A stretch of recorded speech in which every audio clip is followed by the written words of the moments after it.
Gue punya kayak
Magandang umaga po sa ating lahat. Dito po sa araw ng pagkabuhay ng ating Panginoon. Binabati ko pong ang lahat na ngayong umaga ay lahat po ay makasama natin sa pagbigay ng papuri sa ating Panginoon. Tayo po ay manalangin. Panginoon, salamat po sa araw na ito na bigay niyo sa amin, na gamitin niyo ang bawat isa sa amin, naging pagpapala, miski sa mga hindi ka nais-nais na pangyayari sa aming kapaligiran, Lord. Gamitin niyo po ang ating presidente sa kanyang mga desisyon, ating mga frontliners, sa COVID na kumakalat sa buong mundo, Lord. Alam ko po na ang bawat isa sa amin ay magiging pagpapala sa bawat isa at gagamitin nyo, Lord, at i-cleanse nyo ang bawat isa sa amin, sa aming mga buhay, at maging pagpapala rin kami sa aming pamilya, sa aming kaibigan, na aming pinapanalangin sa bawat araw na dumarating, O Lord. Gabayan po kami. In Jesus' mighty name, Amen. Kung meron po tayong mga Biblia, buksan po natin ang ating mga Biblia sa 1 Corinthians chapter 15, verse 12 to 19. Unang Korinto 15, versikulo 12 hanggang 19. 1 Corinthians chapter 15, verse 12 to 19. At kung hanap na po natin, ito po ang sinasabi. But if it is preached that Christ has been raised from the dead, how can someone of you say that there is no resurrection of the dead? If there is no resurrection of the dead, then not even Christ has been raised. And if Christ has not been raised, our preaching is useless, and so is your faith. More than we are then found to be false witness about God. For we have testified about God that we raised Christ from the dead. But he did not raise him, in fact, that the dead are not raised. For it is the dead are not raised, then Christ has not been raised either. And if Christ was not been raised, your faith is futile, and you are still in your sins. Then those who are also have been fallen asleep in Christ are lost. If only for his life we have hope in Christ, we are to be pitied more than all men. Pagpalain po tayo ng Panginoon sa kanyang salita, at tawagin po natin ang ating speaker, ating elder, ating bishop, ang aking ama, Bishop Leo Alconga.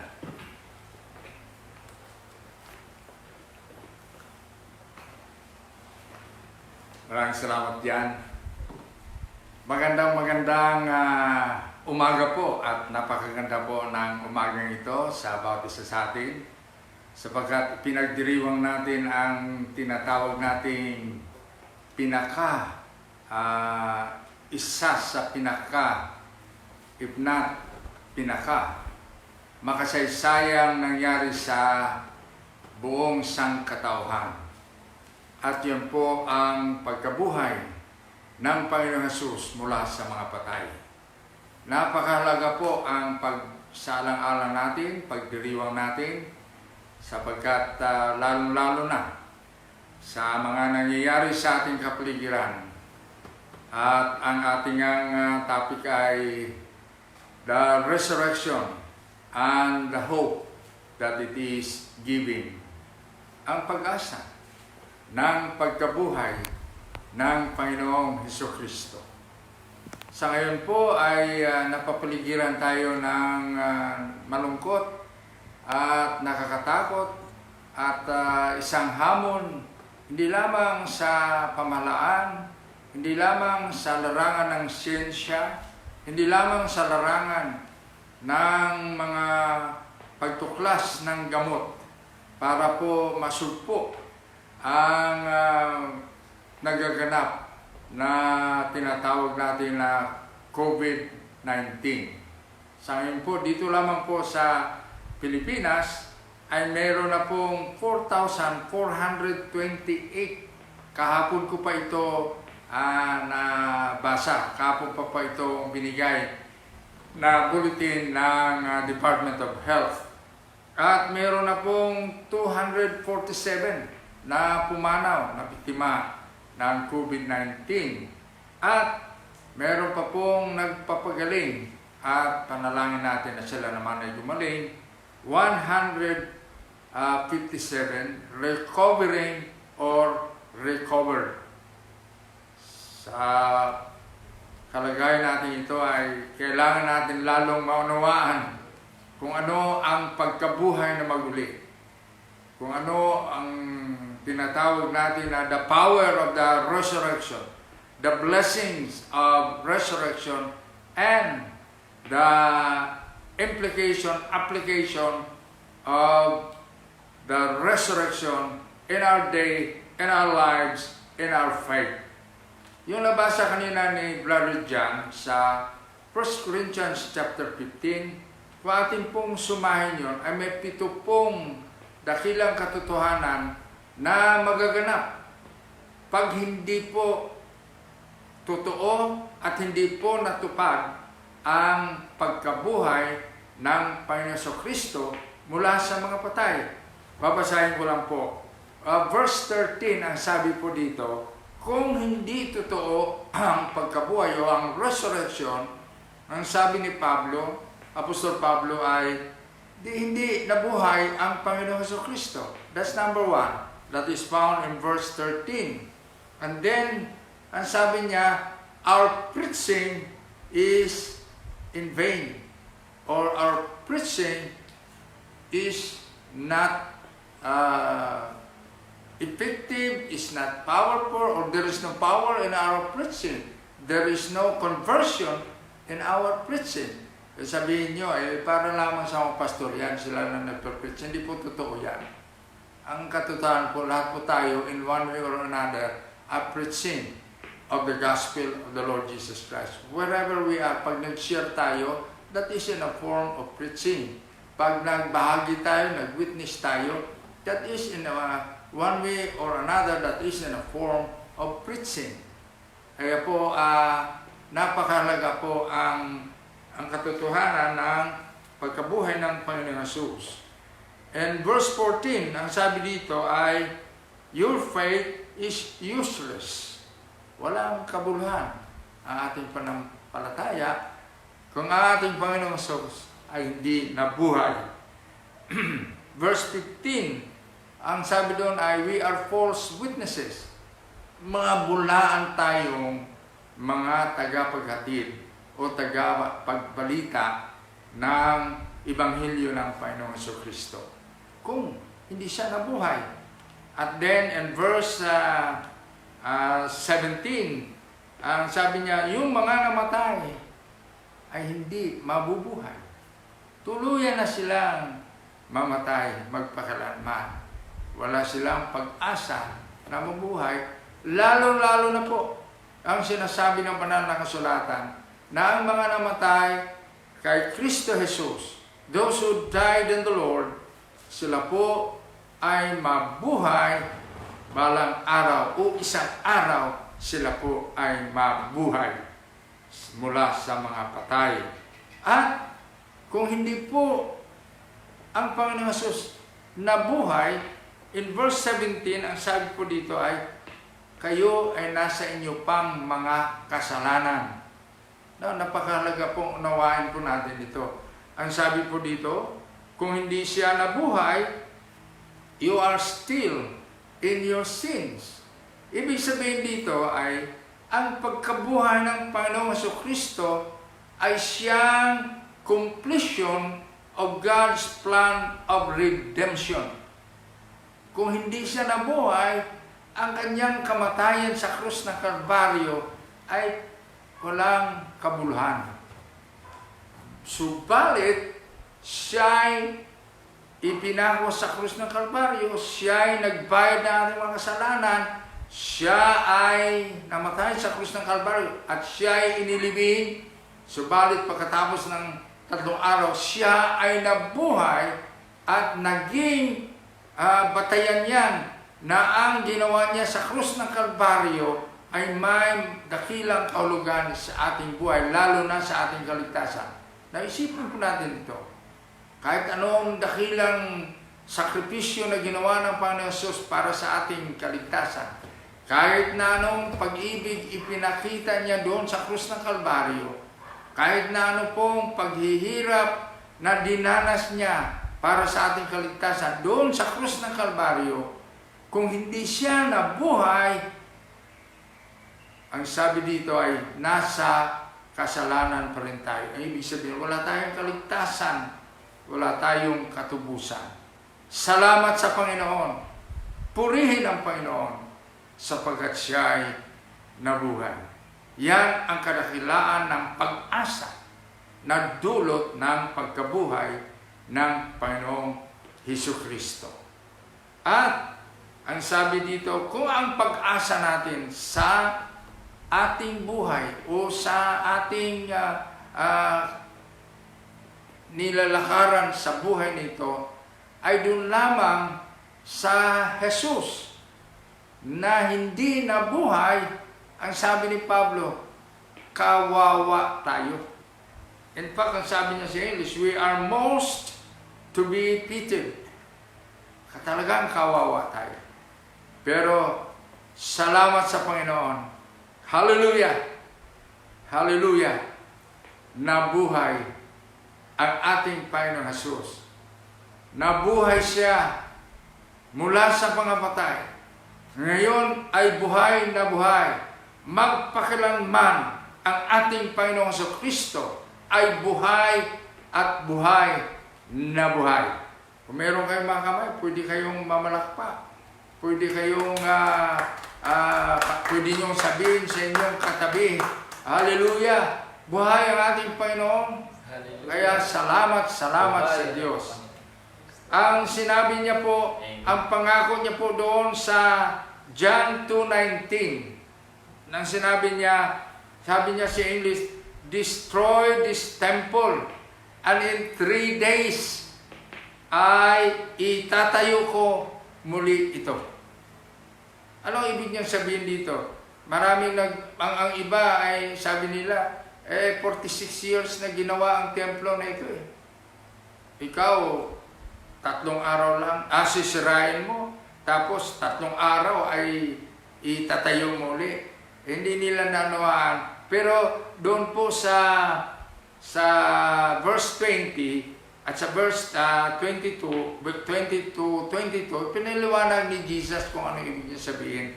Ang tinutukoy niya po rito ay ang kanyang katawan na kahit siya ay mamamatay doon sa krus ng Kalbaryo, ang kanyang katawan na ililibing ay mabubuhay mula sa mga patay. Yan po ang kanyang tinutukoy. Tingnan po natin kung ano po ang mga pangako ng Panginoon sa kanyang salita. Ephesians 1:18-21. Ito po. That you might know what is the hope to which God has called you. Na malaman natin kung ano yung makapangyarihang pag-asa na ibinigay sa atin ng Diyos, na kung saan tinawag tayo ng Diyos base sa dakilang pag-asa na yan mula sa Diyos. Na ang sabi nga niya dito, even riches, glorious inheritance of the saints, immeasurable of His power towards us who believes. Ang kadakilaan, kapangyarihan ng sa sino man sa atin na nanampalataya sa Kanya. According to the great might or power that He works when He raised Christ from the dead. Nakita niyo po? Na seated in the right hand in the heavenly place. Naalala po ba ninyo si James nung siya ay binato at nang malapit na sa mamatay ay tumingin lang siya sa langit at sinabi niya, nakita ko ang anak ng Diyos nakaupo sa kanyang kanan. And habang nakaupo sa doon in heavenly places, far above all rule and authority, power, dominion, and in the name and above all every name that has been named. Napakataas ng pangalan ng Panginoong Jesus. Not only in this age, hindi lamang sa ngayon, ngunit sa darating pang maraming mga panahon. Ang Romans 14:5 ay nagsabi po na si Jesus ay namatay para sa ating mga kasalanan. Ngunit siya naman ay nabuhay para sa ating justification. But He was raised from the dead for our justification. Napakadakila pong katotohanan yan.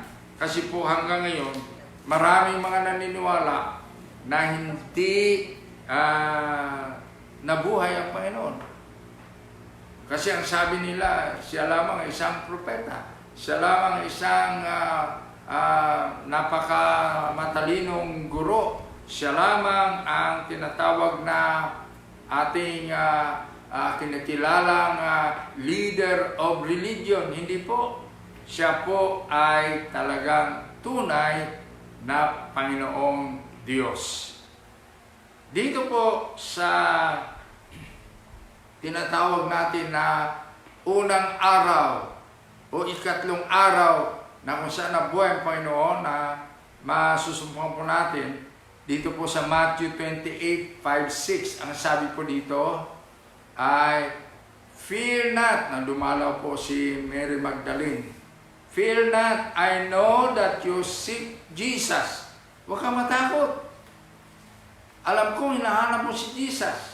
Sapagkat nang dumating si Mary Magdalene doon sa libingan, bukas na. At nang pumasok siya, wala na doon ang katawan ng Panginoong Jesus, Panginoong Jesucristo. Sabi ng anghel sa kanya, huwag kang matakot. Alam kong hinahanap mo si Jesus na siyang ipinako sa krus. Wala na siya rito. He is not here. He has risen just as He said. Napansin po ba ninyo? Ang sabi po dito ay, wala na siya rito. Siya ay nabuhay tulad ng sinabi niya sa inyo. Ano po ang sinabi ng Panginoon sa kanila? Dito po sa Lucas 24 ay makikita po natin dito. Inulit yung mga nangyari sa Matthew 28:5 and 6. He is not here. He has risen. Remember how He told you while He was still with you in Galilee. Wala na siya rito. Siya ay nabuhay. Naalala po ba ninyo ang sinabi niya sa inyo nang siya ay kasama pa ninyo sa Galilea? Ano po ang sinabi niya doon sa Galilea? The Son of Man must be delivered into the hands of sinful men, be crucified, and on the third day be raised again. Wow! Napakagandang pag-asa. Na ang pag-asa natin ay nailagay natin sa Jesucristong buhay na buhay. Hindi po tayo nananawagan sa isang Diyos na gawa ng tao, siyang Diyos na gawa ng reliyon.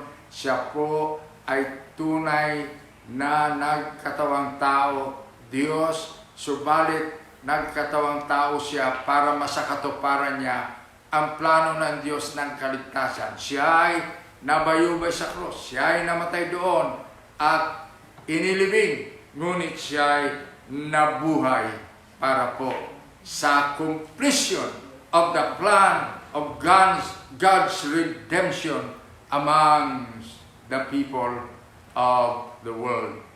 1 Peter 1:3, Blessed is the God and Father of our Lord Jesus Christ, according to His great mercy, has caused us to be born again. Born again to a living hope through the resurrection of Jesus Christ from the dead. Wow! Ang ginawa ng Diyos, kaya sinabi na blessed be the God, mapagpala ang Diyos na ating Ama sa ano pong paraan, sapagkat sa kanyang kadakilaang kahabagan has caused us to be born again, at yun ang naging dahilan na tayo'y ipinanganak ng muli. Ito po ay katapat ng John 3:3. Ano pong sabi doon? And Jesus answered Nicodemus when he asked, paano po ako makapunta sa langit? Paano po ako maugnay sa Diyos? Ang sabi ng Panginoong Jesus kay Nicodemus, kinakailangang ipanganak kang muli. Sabi ni Nicodemus, matanda na ako, hindi na po pwede akong pumalik sa sinapupunan ng aking nanay. Ang sabi ng Panginoon, hindi po ako nagsasabi sa iyo ng kapanganakang physical, kundi kapanganakang espiritual. Sapagkat ang kapanganakang muli ay dulot ng Diyos. Marami po rin po mga tao ngayon nagsasabi na pag narinig nila yung born again, ang sabi na, relihiyon yan. Ano yan, mga grupo yan na may sarili mga pananampalataya, grupo yan na kung saan ay mga sa sambahan yan o simbahan yan. Hindi po. Ang kapanganakan muli, to be born again is to establish our real relationship with God through the Lord Jesus Christ. Kasi po, in-explain ng Panginoong Hesus at kanyang sinummarize po ito doon po sa John 3:16. John 3:3, ang sabi niya, you must be born again. And John 3:16, for God so loved the world, He gave His only begotten Son, that whosoever believeth in Him shall not perish, but shall have everlasting life. Ang sino mang manampalataya sa Kanya ay hindi mapapahamak, bagkus magkaroon ng buhay na walang hanggan. Ang katuparan, ang kabuuhan ng pangako po na sinasabi sa John 3:16 ay ang pagkabuhay po ng Panginoong Kristo mula sa mga patay.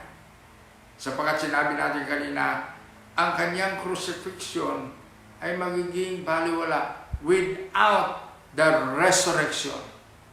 Kaya napaganda po ang kanyang pangako sa atin na ipinanganak tayo. Sa anong dahilan? Ang sabi po dito, because the resurrection of Jesus Christ from the dead. Ito po ang sinasabi ni Apostol na Pedro. Ayan po, atin pong balikan ang kamatayan ng Panginoon Hesus. Bakit po siya namatay? Ito po ang sinabi. Namatay siya para bayaran ang lahat ng ating kasalanan. He was the ultimate sacrifice of the sins of mankind. Sa lumang tipan, ang matawag sa sakripisyo, mapatay sila ng hayop. Pero ang hayop na yan ay hindi ordinaryong hayop. Yan kailangan ay perfect animal, walang kapintasan, walang sakit. Hindi po sila naghahandog ng animal na malapit na mamatay. Hindi po. Kundi yun ay malusog na malusog. Talagang walang mga kung ano-anong problema sa kanyang katawan. Without blemish, without defect, ika nga. Ang Panginoong Hesus ay tinupad niya ang simbolo noon. Ang sakripisyo na yun noong unang panahon sa lumang tipan, sakripisyo para sa kabayaran ng kasalanan. Pero nang pagdating ng Panginoon Jesus, siya ang naging complete sacrifice for the sins of the world. Ang kanyang sakripisyo sa krus ng Kalbaryo. Pangalawa, He destroyed the power of darkness and sin.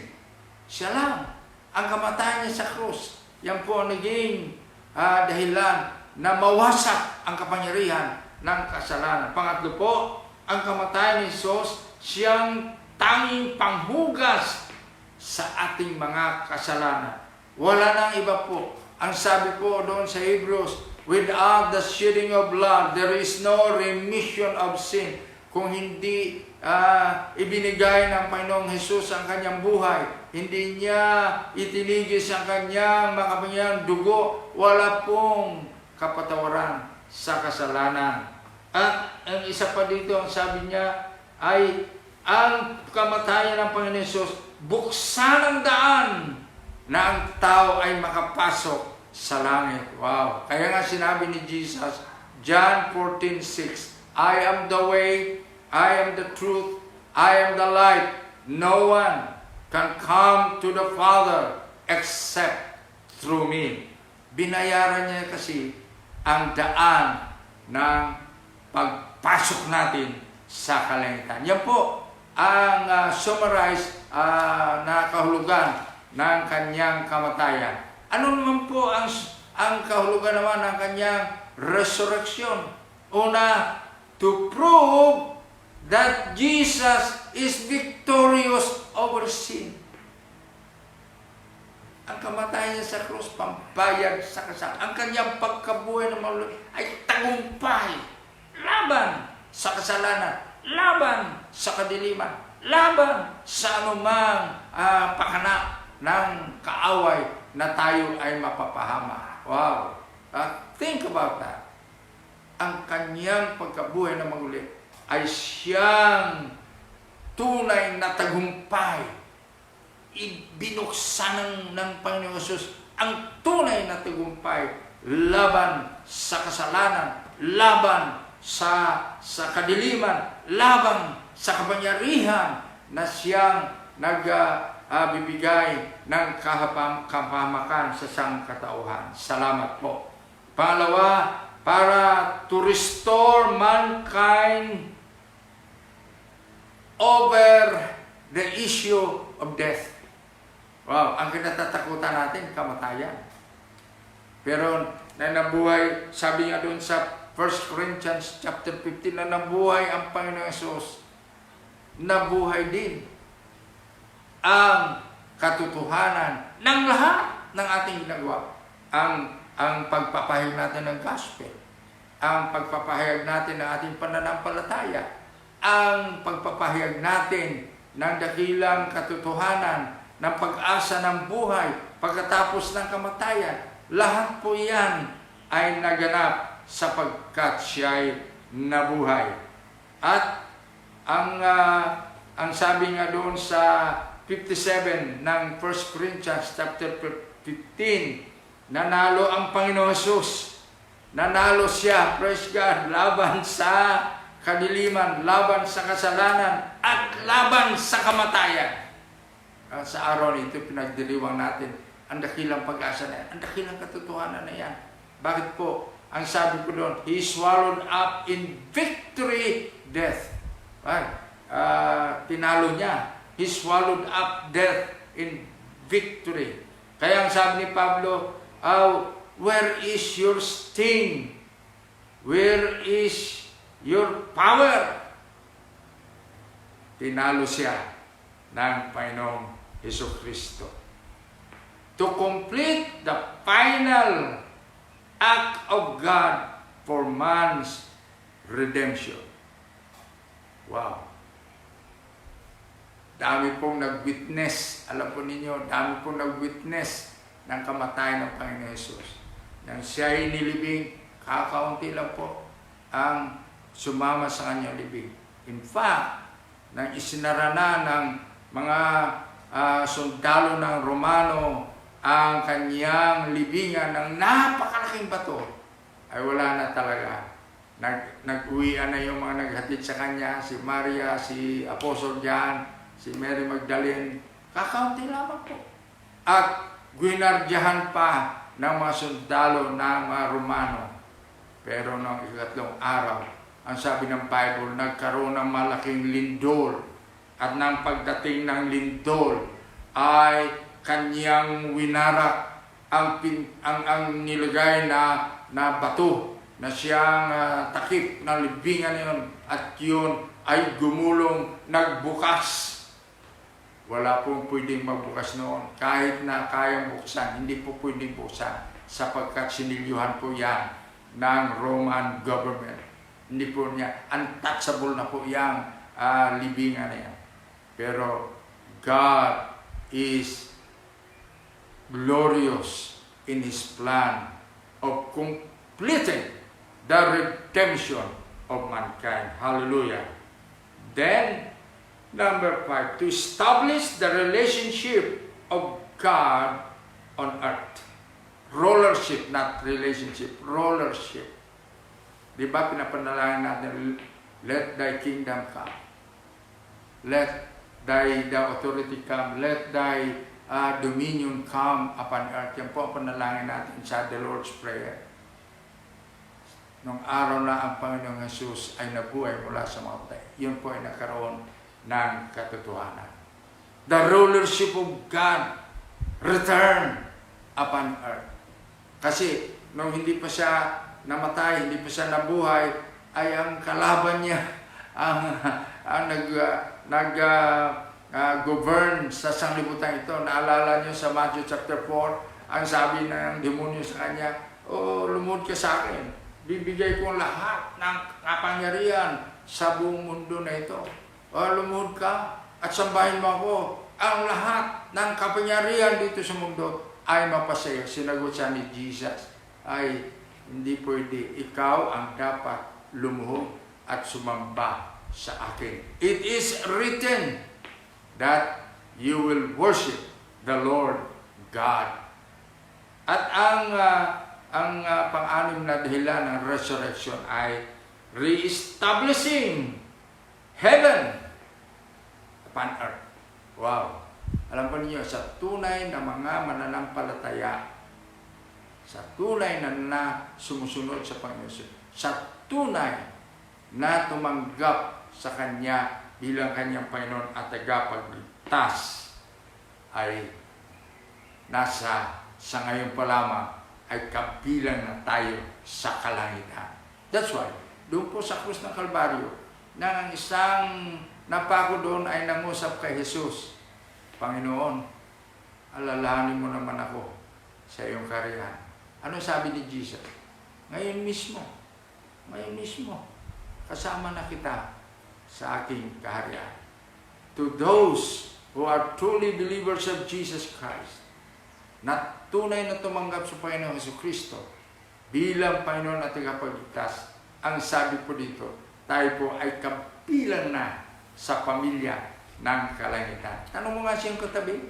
Tanong mo, kabilang ka na ba sa kalangitan? Ikaw ba ay tagalangit na? Opo, yan ang tunay na pag-asa natin. Sapagkat ang Panginoon nabuhay sa mga patay. Naalala po ba ninyo nung ibinalita na nagkaroon ng kalumbayan, kalungkutan ng mga alagad. Tapos, may isa pa doon. Nang mabalitaan niya na nabuhay ang Panginoon, sabi niya, hindi totoo yan. Hindi ako maniniwala dyan. Sabi niya, maliban na ilagay ko ang aking daliri sa kanyang mga sugat, sa kanyang mga kamay, at sa kanyang tagiliran, hindi ako maniwala. Habang nagsasalita siya ng ganyan, merong biglang nagsalita, kapayapaan sumasa inyo. At nagulat sila. Nandun ang Panginoong Jesus. At tinawag niya ang lalaki niya, Tomas, halika. Ilagay mo ang iyong daliri sa aking kamay at sa gilid ng aking sugat.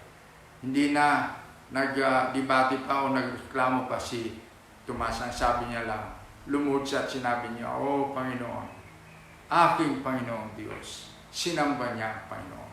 Pero may isa pang salita doon. Una ay, "Peace be with you and to all of you." Pero may isa pang salita doon.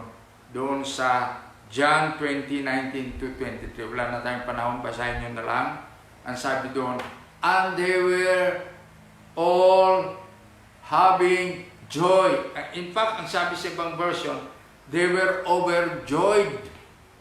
Nagkaroon sila ng mas napakalaking katuwaan. Today, as we remember, as we celebrate the resurrection of Jesus, we have peace. Peace with God, relational.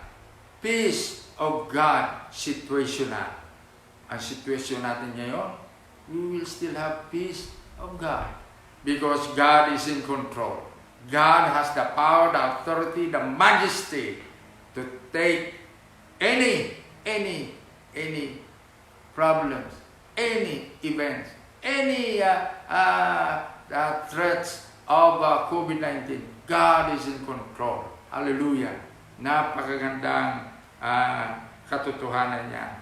Peace be with you and you receive real joy. Sabi mo sa iyong katabi, meron ka bang katuwaan?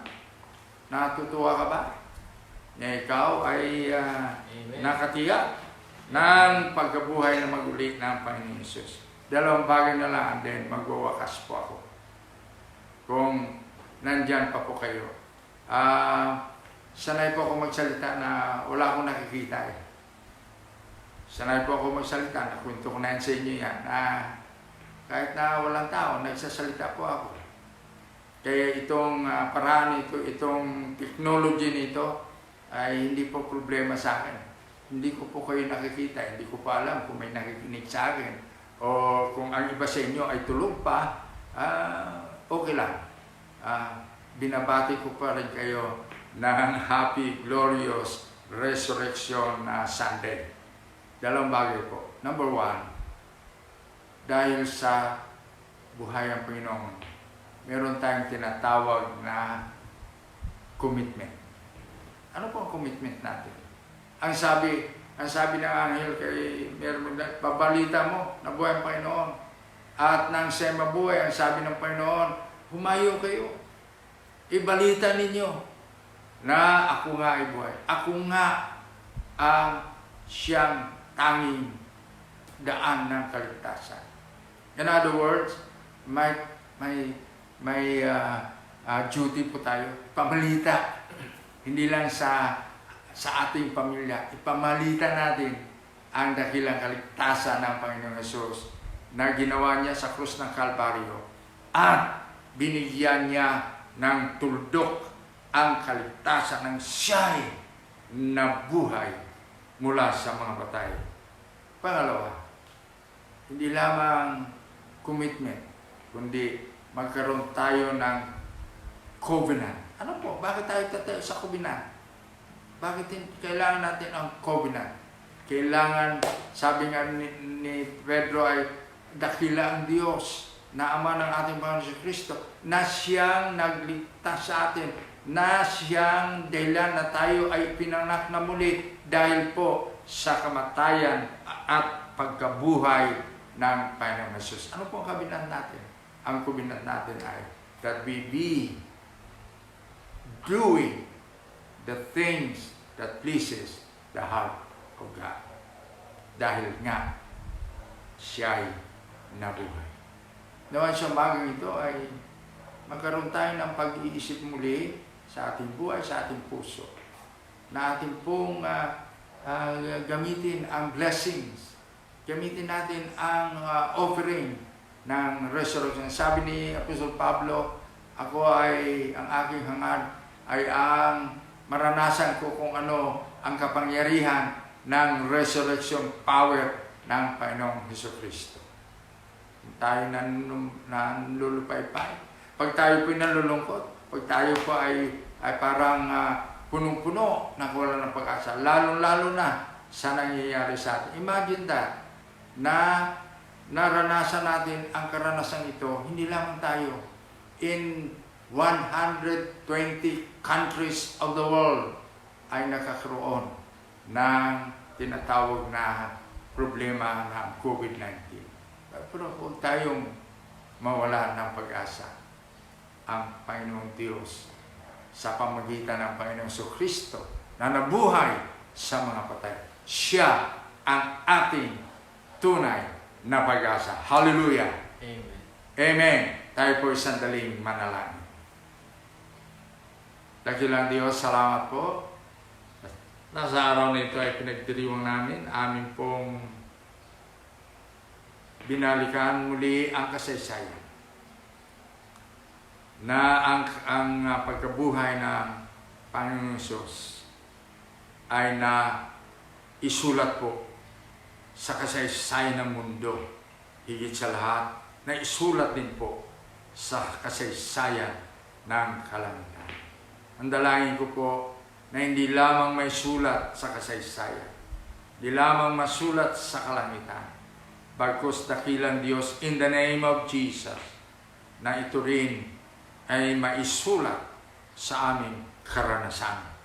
Nang ibig pong sabihin ay magkaroon kami ng katiyakan na ang Jesus, ang Jesucristo na nabuhay mula sa mga patay, ay aming nakilala ng personal. At kinumit namin ang aming buhay sa Kanya. At tinanggap namin Siya bilang aming personal na Panginoon at tagapagligtas. At maihayag namin ang kadakilaan na mensahe na ang Panginoong Hesus ay buhay, buhay ngayon, buhay bukas, buhay magpakilanman. Hallelujah! Salamat po sa pagpapala mo sa bawat isa sa amin sa Pilipinas at sa ibang mga bansa na kung saan maranasan nila ang kapangyarihan, ang pagpapala ng pagkabuhay ng Panginoong Jesucristo. Salamat po. To you all glory, honor, and praise in Jesus' name, by the blood of Jesus, and by the power of the Holy Spirit in Jesus' name. Amen and amen. Magandang umaga po sa bawat isa sa inyo.